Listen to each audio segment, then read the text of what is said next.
So for those of you who don't know me, I'm Caroline Bamford and I'm Head of Diversity and Inclusion, and you heard Dawn refer to Francis and the People Experience team, and I'm part of that wider team and the wider People Organisational Development Directorate.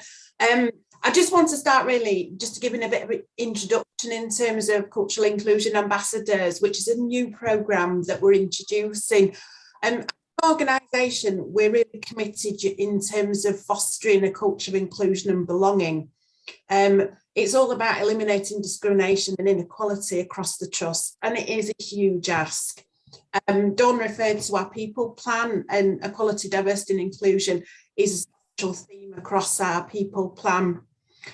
So we know that there's a really disproportionate number of our Black and minority ethnic colleagues who into the formal disciplinary processes, and things like conscious and unconscious biases can really shape outcomes of recruitment processes across our organisation. We are seeing some improvements in these areas over the last few years, and hopefully we will again this year. We're just looking at our data. That's really good news, but we've still got loads to do. And ultimately, we are aiming to improve the culture and experiences for all staff across the organisation, but prioritising around the areas that I spoke about. So to help with this, we're introducing the Cultural Inclusion Ambassadors programme. What is it, you ask? Really, this is something that we're running in partnership with the Royal College of Nursing. As part of this, we're appointing 9 cultural inclusion ambassadors. These are people across a variety of roles and occupations across the trust who already work within our organisation. They're taking on this as a volunteer role alongside a substantive post, which is absolutely brilliant, and obviously supporting around capacity. So initially, the focus will be around supporting, advising and constructively challenging on employee relations and also our recruitment processes. And this is really to bring about real cultural change across our organisation. So today, 5 of the ambassadors are being trained up to focus on employee relations cases. This is all linked to our new disciplinary procedure, which you'll hear more about in a second. And we'll make sure that fewer of our Black and minority ethnic colleagues face formal investigation unnecessarily. And therefore, it's really about supporting our recruitment processes, and we'll be about sitting on recruitment panels and inputting into our processes to tackle those disparities between white and Black and minority ethnic colleagues when it comes to recruitment and also promotion. So this programme is at its early stages. It's a really important step in our commitment to bringing about culture change, and I'm really pleased and proud that this has been taken forward. So what I'd like to do is hand over, enough of me, to Hafsa Sattar, who is one of our Cultural Inclusion Ambassadors, to talk a little bit more in detail in terms of her role and a little bit of the background to that and what that means. So if you're happy, Hafsa, I'll hand over to you. Thanks, Caroline. Hi, my name's Hafsa. I'm one of the Cultural Inclusion Ambassadors who support our employee relations cases. There's been a new disciplinary policy, which Caroline briefly mentioned. This has been introduced by the People Employment team.